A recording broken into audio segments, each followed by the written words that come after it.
Good morning, guys. I hope that you're all keeping well, and welcome to All Things Sweet. We are talking about jam making this Sunday morning, so I hope that you're all keeping well. I'll just give it a minute or two now for a few people to log on. Are you up this early? Are you still in bed? Maybe you're watching me from bed. You can let me know. Good morning, guys. Yes, we're talking all things jam today. It's definitely one of those questions people always ask loads of questions about because there's so many different techniques and rules and all those good things. So we're just going to talk about those today. Firstly, if you are tuning in, if you give me a little thumbs up just to let me know that you can hear me okay, that would be amazing, just to check that my audio is nice and clear. And yes, and then we'll jump straight into it. We'll get chatting all about jams and what to do and what not to do and the different types of sugar that you should use. So yeah, if you can give me a little thumbs up, that would be amazing. Just so I know that you can hear me loud and clear. I hope you're all doing well. I see a heart. Annie was coming in. That's always a good sign. Are we all good? Amazing. Okay. I presume you can hear me okay. You're all being very quiet. Okay, we have a thumbs up. Bernie Ann 5. Thank you very much. Jackie, amazing. Thank you so much. So, yes, let's jump straight into it. Jam making. Who makes their own jam? Or do you pick it up in the store? Or have you tried to make it before and it just hasn't set? Or have you tried to make it and it has set too much? There are definitely rules to be followed when it comes to jam making. I wish it would be as easy as just throwing everything into a pot and cooking it down and walking away from it. And I have two types of sugar here today I just want to be showing you. This is the gem preserving sugar, and I also have the gem jam sugar. So they are the two types. We'll be talking a little bit more about those.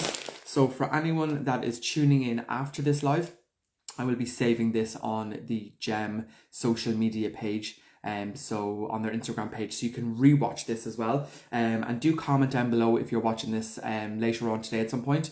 The guys would gladly answer your questions, or I myself will answer them. So for those of you who are just tuning in, my name is Shane Smith. I am the brand ambassador for Gem Packed Foods, and I make all of their delicious desserts and bakes using their gorgeous sugars and flours and nuts and all those good things. So as part of their range, they have a selection of loads of different sugars. Castor sugar, granulated, demerara, brown, you name it, they have it. They have a golden sugar as well. But the two that we're going to be focusing on today is the jam sugar and the preserving sugar. Two of them I think that get mixed up quite a bit, and two that people sometimes use in place of the other, and they don't have huge success when they're making jam, and there's a reason for this. Okay, so we're going to jump straight into it. Again, guys, if you can let me know where you're all tuning in from, that would be amazing. You can let me know in the comment section below what part of the country or the world you're coming in from. I think we're still down to, I think it was India was one of the countries that somebody had tuned into from before, so we'll try and top that today if we can. How far can we go?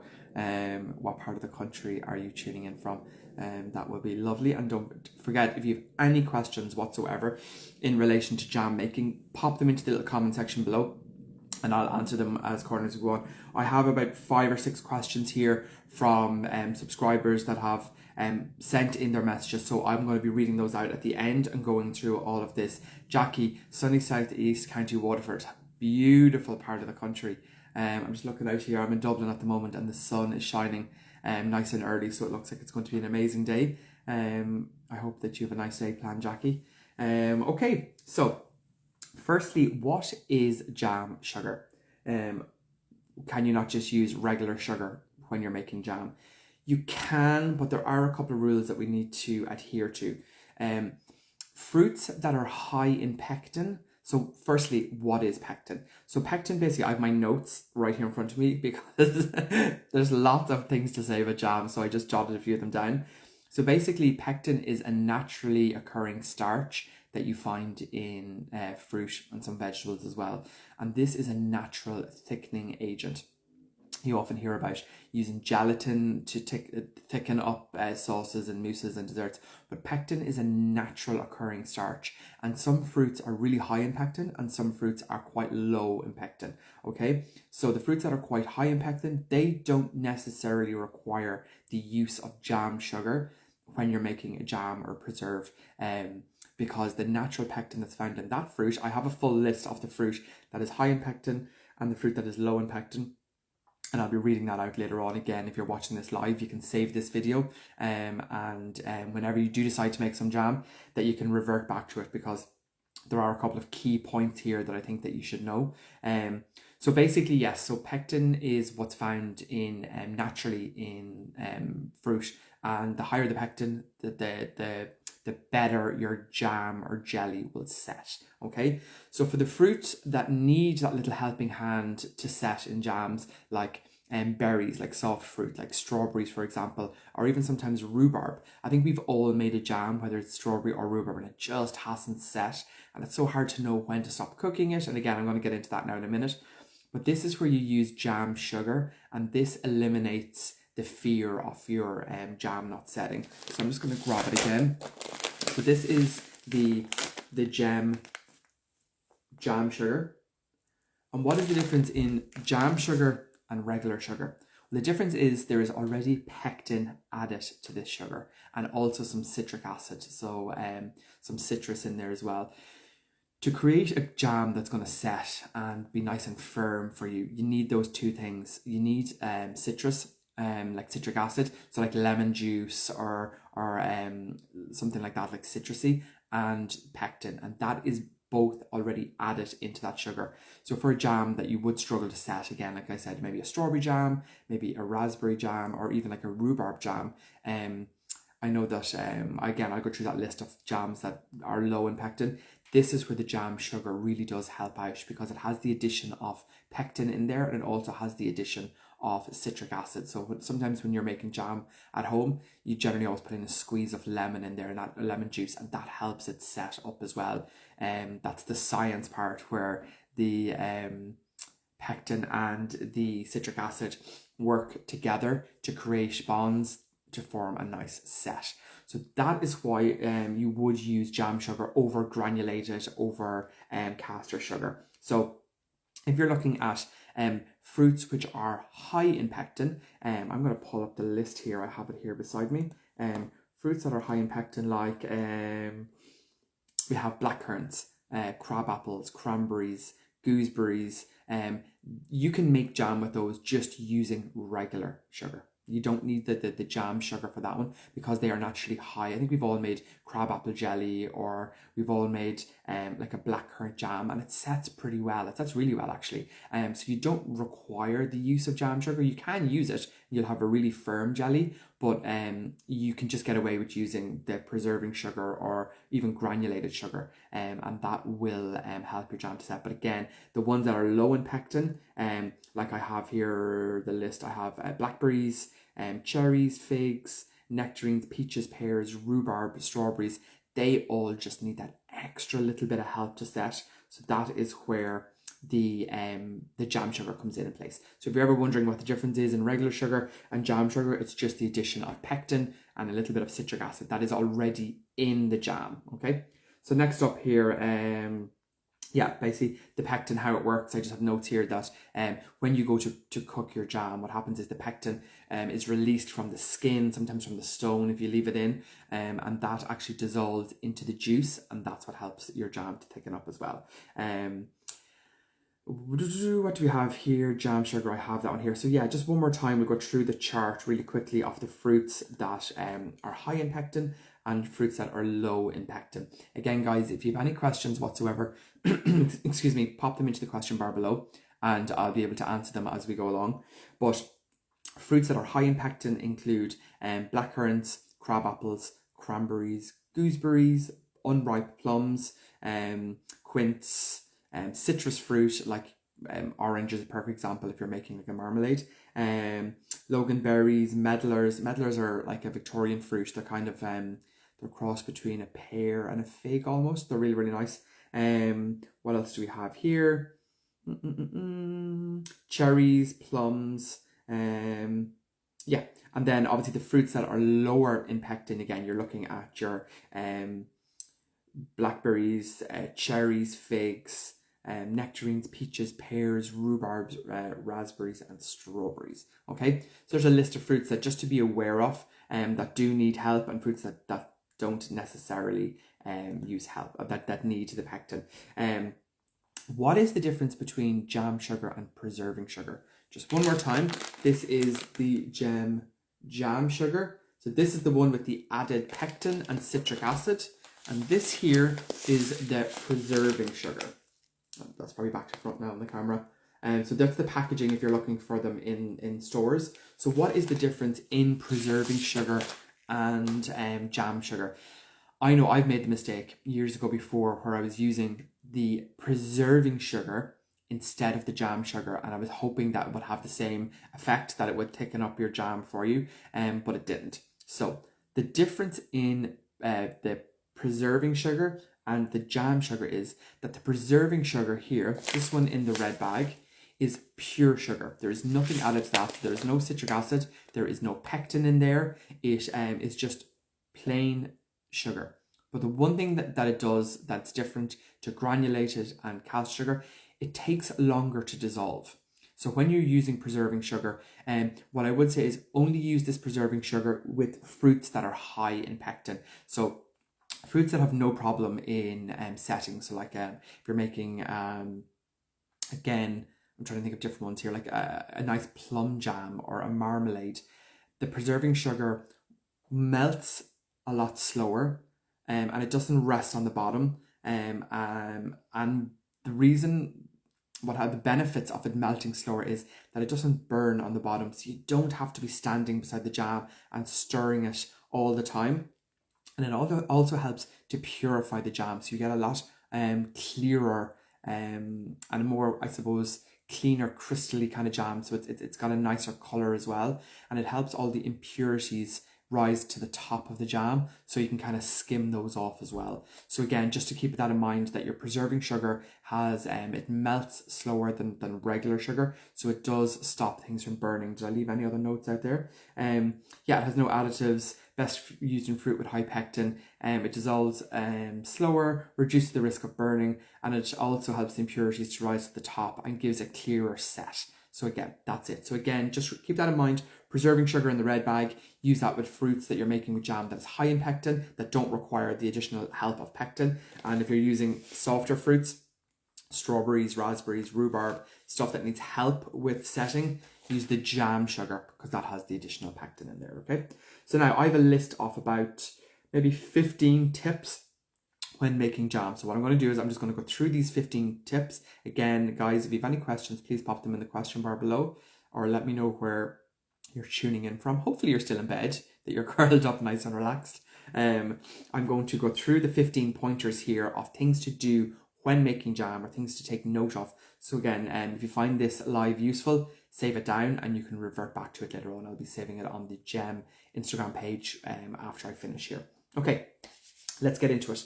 Top tips when making jam. I feel like there should be some background music here when I'm playing that. Always use undamaged fruit. So basically, I think there's this perception that, oh, if I have strawberries in the fridge, or if I have raspberries and they're starting to go a little bit old or they're a bit soft, I'll just chuck them into jam. Now, you can and you can't. There's lots of that for the next couple of minutes.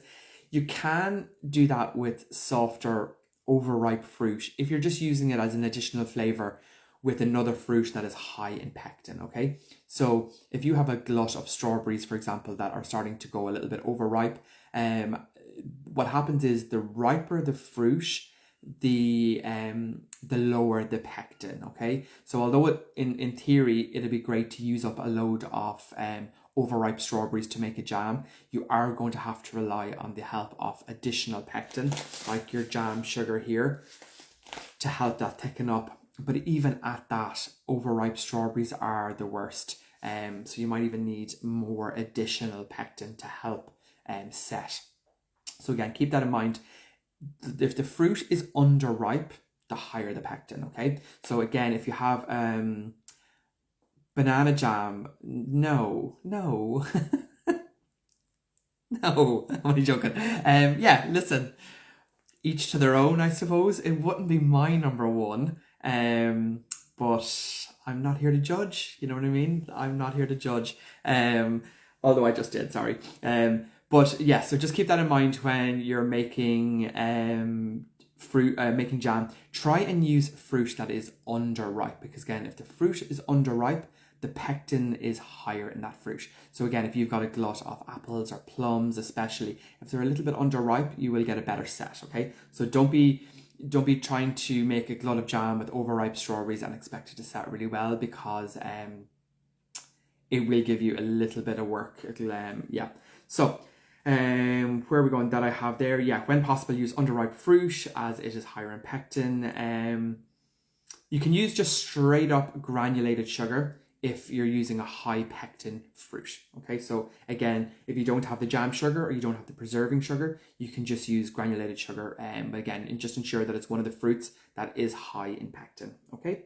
Where am I going here? Always make sure the sugar is completely dissolved before bringing your jam to the boil. Again, if you don't, you'll be left with a grainy jam. So again, start off low and slow. So whether it's plums or rhubarb or strawberries, kind of mash up your fruit with the sugar. Some recipes even call to leave the fruit, especially the softer fruit, sitting in the jam sugar for a little bit of while to bring out the natural juices of the fruit, and then you cook it down. But again, always start your jam a little bit low to dissolve all of that sugar. Once your sugar is dissolved in all those beautiful fruit juices, then turn it up, okay? And again, that will eliminate having a grainy jam. Okay, ensure all the equipment that you're using is sparkling clean. And again, I think that goes without saying, especially when you're making jams, just ensure that pots, pans, all the equipment that you're using is clean. If at all possible, try and use a wide based pan or pot when you're making jam. It just means that there's a larger surface area, which helps the water evaporate faster, because what we want to do is we want to get rid of that water so our jam will set. Okay, so again, if you have a wider based saucepan, again, there's a bigger surface area, the water will evaporate faster, and then your jam will cook down and set for you faster. Again, what I would say is don't make too large a quantity at one time. Large volumes of fruit and sugar will take a long time to reach setting point. It'll cause the fruit to break up as well if you have to cook it for longer. So what I would say to you is just try and do it in smaller batches initially, especially if you're just starting out making jam, until you get comfortable with it. But again, as I said, if you're rewatching this again, I've given a full list of the jams that are high in pectin and low in pectin. So what I would say, if you're just beginning to make jam, try and use a jam or a fruit that's high in pectin, so you have a better success rate as well, because there's nothing worse than trying something for the first time and it doesn't work. I've done it 100 times and it kind of puts you off a little bit. Okay. Skim away the scum that rises to the top of the surface just when your jam has reached setting point. So when it comes up to that temperature, you can skim the top off it then as well. So when you are looking for to cook jam, personally for me, the best results is using a sugar thermometer. I know not everyone has one, but if you have one at home or a thermometer, they're pretty inexpensive and they're just handy to have. So you're looking at about 105 degrees Celsius, and that will ensure that your jam will set. So if you can kind of leave your sugar thermometer in there or probe it every 5-10 minutes or so, you get an accurate read. And if your sugar or your jam reaches 105 degrees Celsius, then you know that you're at a good place for your jam to set. Okay. Where am I going here? Skim. Yeah, always leave the jam to settle off the heat for about 15 minutes. And again, that just allows the jam to relax. And then when you pour your jam into your dishes or your glass jars, not all of the fruit pieces rise up to the top. It gives it time just for that jam to settle. So it is important that when you're jarring up your jam, that you're putting it into sterilized warm jars, and your jam is warm. But if you can leave it sitting, it will hold the heat, and you have to be really careful when you're making jam, because the temperatures, as I said, are super hot. So you do have a window to leave your jam sitting for like 5-10 minutes before you jar it. That way it gives the jam to settle. So then when you pour it in, if you do have pieces of fruit, they don't all rise up to the top of the jar as well. When you are making tips for not getting burnt when stirring jam volcano, there are no tips for this. If you're going down the road of making jam, you have to accept the fact that you're possibly going to get 3rd-degree burns on your arm. It's frightening. It really, really is. So that is something to keep in mind.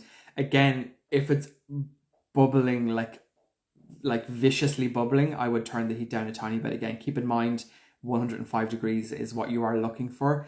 Sometimes people have a fear that their jam won't set and they'll cook it longer, and what happens is you almost caramelize the jam and you get that slightly bitter taste off it as well. So I think that's the one thing that you need to keep in mind when you're making jam. You want the fruit to be the star of the show. You know, if you're making strawberry jam, you want it to look like strawberries, you want it to taste like strawberries. So again, overcooking it is something just to keep in mind as well. But yeah, we've all, I think, suffered the wrath of the jam burns. So again, when you are preparing your dishes to put your jam into, everyone has a different method. I was doing some research on it last night and looking at different things.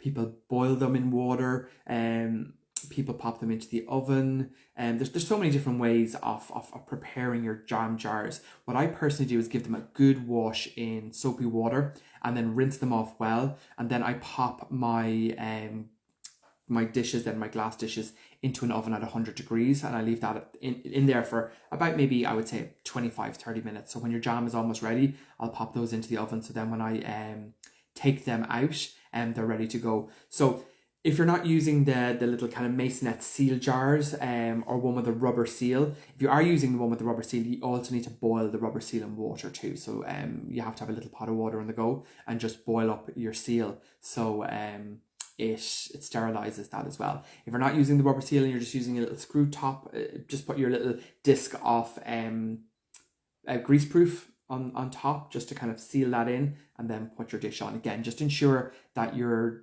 dishes or your glass jars that you're using are hot and your jam is hot. And again, that will just sterilize it, and that will obviously I suppose lengthen the shelf life on your jam as well.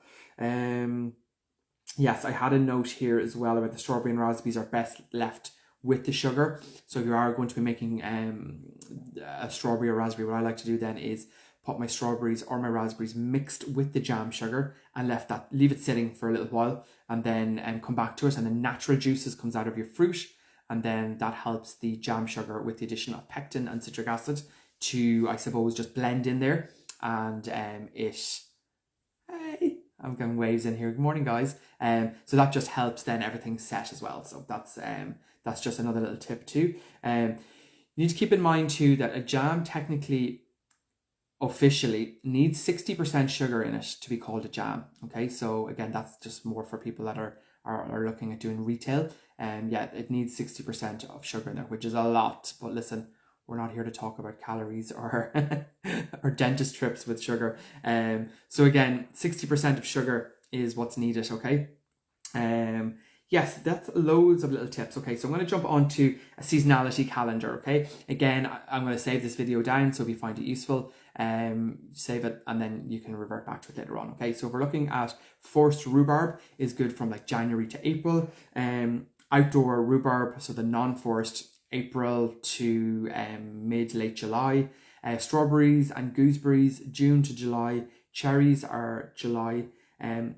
Black, red, white currants, July to August. So this is when these fruits are in their prime and perfect for jam making. Okay, and blueberries and raspberries is July to September. Raspberries, July, September. Blackberries, loganberries, green gages, plums, August, September, and then your damsons are September to October. Okay, so that's just a rough guideline of when those fruits are in season and best to use. Question here: can you make jam from frozen fruit? You can, but you're going to need to rely, in a way, you don't know when that fruit was frozen. So as I was just mentioning earlier, if your fruit is slightly under ripe, then it's really high in pectin. So if those frozen fruits, for example, like berries or strawberries, were picked and they were a little bit ripe or maybe a tad overripe, they're going to be pretty low in pectin. So you are going to need to rely on using like the jam sugar, because this has the addition, of pectin and citric acid. Okay, if you're using fruits that's high in pectin, like apples, plums, that kind of thing, you can just use the preserving sugar. That's just pure sugar, but it melts slower, so it doesn't burn on the bottom, and it gives you a nice clarity of jam. But again, your frozen fruit, because you can't gauge the level of pectin that was in that fruit when it was picked and frozen, what I would say to you is you definitely need to rely on the temperature of the jam. So you definitely need to bring it to about 105 degrees Celsius. That is what you're looking for. And then to do the test in the fridge, I think we've all done that before, where you put the kind of the wrinkle test, where you put the jam onto a cool plate, put it back into the fridge, and after 5 minutes, if you give it a little push and it starts to wrinkle on top, then you know that it's starting to set. So you can then start organizing to jar it. But again, when you haven't got the fruit yourself, I probably would rely on a jam sugar that has pectin in there that will help it set. I hope that answers the question. And then my favorite part with jam is when you get into the swing of making jams, is the flavor combinations. Like, it's, yes, you can have your classics, your strawberry, your rhubarb, your raspberry, all of that, but there are so many things that you can add in as well. Herbs, even vinegars is nice. Spices are good, so like rosemary is so delicious in jams, as is star anise, cinnamon, stem ginger. So get creative with jam. It doesn't have to be just the straight up the flavors that you're kind of accustomed to then as well. So like a nice one of my favorites at the moment, well, actually it has been for the last couple of years, is rhubarb and rose. Now, I know rose is an acquired taste. You can do this naturally with I used to make it with geranium, so it was called attar rose. If you're into plants at all, or if you're into growing your own plants or herbs or that, what I would say to you is the attar rose is a geranium, and it has a beautiful, almost like a Turkish delight flavor to it. But if you use the leaves of the attar rose geranium, chop that up and put that in with your rhubarb, it gives it the most beautiful natural rose flavor. The combination of rhubarb and rose is gorgeous. And if you can't, obviously it's not the easiest one to get, you can actually just pick up a little bit of the rose water essence, so like the one that you use for Turkish delight, and a tiny little bit of that in your jam, especially with the rhubarb and strawberry as well. It's so good.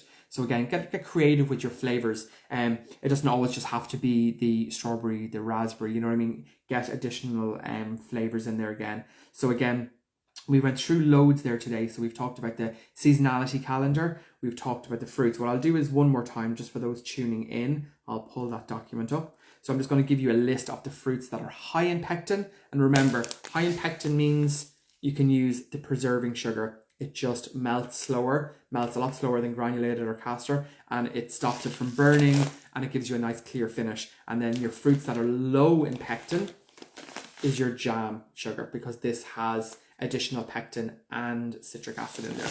So again, fruits that are high in pectin, so high in pectin is your preserving sugar, blackcurrants, crab apples, cranberries, gooseberries, plums, unripe plums, quince, citrus fruits like oranges, cooking apples, apricots, loganberries, medlars, but yes, they would be the ones that would have the higher level of pectin. And then if we're going for the fruits that are low in pectin, so again, you need the help of the jam sugar. You're looking at blackberries, sweet cherries, figs,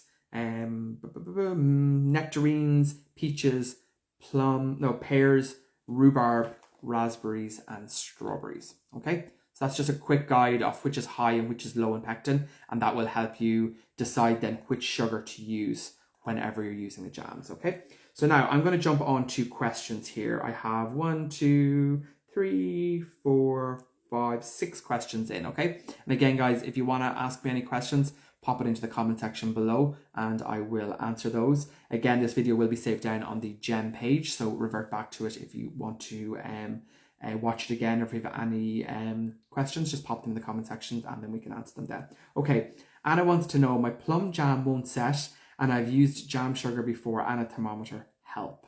Anna, I can hear you there. That message was sent with, I think we've all been on that side of making jams and they just don't set, and it is such a pain because you've went to the extent of making the jam, getting the jars ready, all that kind of a thing as well.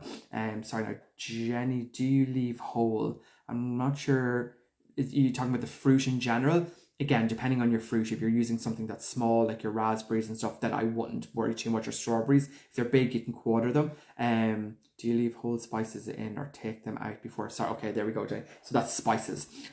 What I would say to you is you can do two things. You can grind your spices and put those in, and then they will naturally mix in with your jam. And you just have to remember you won't have the clarity of the jam if you're adding in those spices. Or what you can do then is just get a little muslin and put your spices in there, whether that's star anise, cinnamon, if you're using like the whole, tie that onto a little string to the side of the pot and just leave that in the pot throughout the cooking process, and that will naturally flavor your jam. So then when your jam is cooked and at the temperature that you require, just lift out the little bag of spices and you can discard that, and all the flavor then is left. Especially when you're going with small spices, sometimes like star anise or cloves, especially with cloves, the little pieces, they can break off, and they can, yeah, you don't want to be having a slice of toast with your jam in the morning and get a hit of clove. It could be a little bit much. So I would say either grind them and put them in, but you won't have the clarity, or put them into a little muslin bag and leave them sitting into the jam, and that will give it the flavor from the beginning, not at the end. You want to extract as much of that flavor out as possible. So jumping back into Anna's question there in regard to her jams not setting. So there really are a couple of things to factor in. You know, you said you have used jam sugar in a thermometer, so I'm a little bit at a loss to this, because if you do cook your jam, thanks Jenny, if you do cook your jam to 105 degrees, then you should be at a point where your jam is setting. And if you are using the jam sugar, that has the additional pectin in there, and that really should set your jam.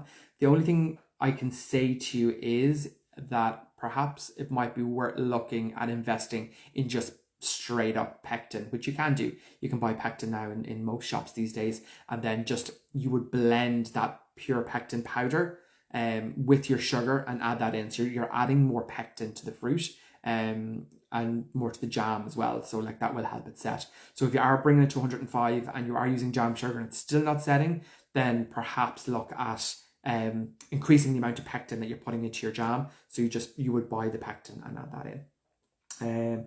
Linda wants to know, one second now. Made jam before and it went rock solid. What did I do wrong? Yeah, I think again, Linda, we've all, I think, done that as well. I think there's a fear.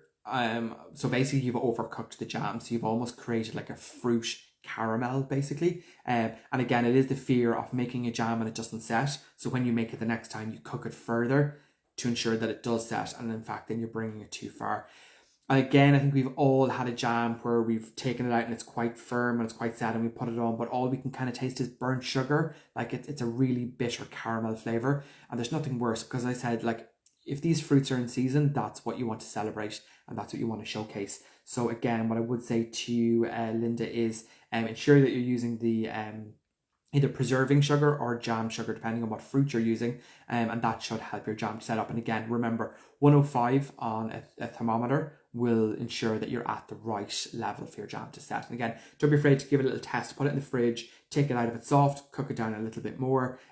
What I would say, I'll leave that, I'll finish off on that one because there's another question here as well about that. So yes, Linda, what I would say is you've just overcooked your jam. So again, you just need to cook it less, but probably increase your jam sugar in there just to help it set faster for you. Catherine, I was reading that you don't need sugar to set gooseberry jam because of the pectin. True or false? I don't know if you meant you don't need jam sugar, because you definitely need sugar in general for jam. So again, as I said, your jam needs to be considered a jam, it needs to be 60% sugar. So I presume that you mean jam sugar. So yes, pectin would be high in gooseberries. So for that, what I'm saying, you wouldn't need the jam sugar. Preserving sugar is completely fine. And if you can't get preserving or the jam sugar, you can just use granulated sugar. And because your fruit is so high in pectin, it will naturally thicken for you. Okay, so yeah, when it comes to fruits that's high in pectin, then you don't need the jam sugar. Okay, where are we going? Helen here. Does jam sugar go off? I have some in date opened from last year and it smells funny. Okay, so this is a funny one. When it comes to sugar, obviously everything is marked with its best before date. Like this is me now getting old when I'm holding stuff away from me to try and read it. This best before date is February 23. Okay, the minute you open a package, the product inside, regardless of what it is, will start to deteriorate because you're allowing air to get in at it. Okay, so what I would say to you is, regardless of what it is, how you store your products is vitally important. Okay, so when storing sugar, an awful lot of people say sugar will never go off. Sugar can spoil if it's left in an area that is damp, if it's left in an area that it gets too much sunlight, so the heat is varying as well. So sugar can in fact spoil over a period of time if it's not stored correctly. So perhaps Helen, perhaps it wasn't stored properly. What I would say to you is, if it looks okay but it has a bit of a smell, what I would say to you is that go with your gut, and I probably would throw that out and get a fresh one, because sometimes if it looks okay but it has a slight odor, that can be mold, you know, that can be something that you may not be able to see but you can smell. So again, just go with your gut on that. If you find that you have something that doesn't smell right, to be on the safe side, I would, if in doubt, throw it out. That's what I always say.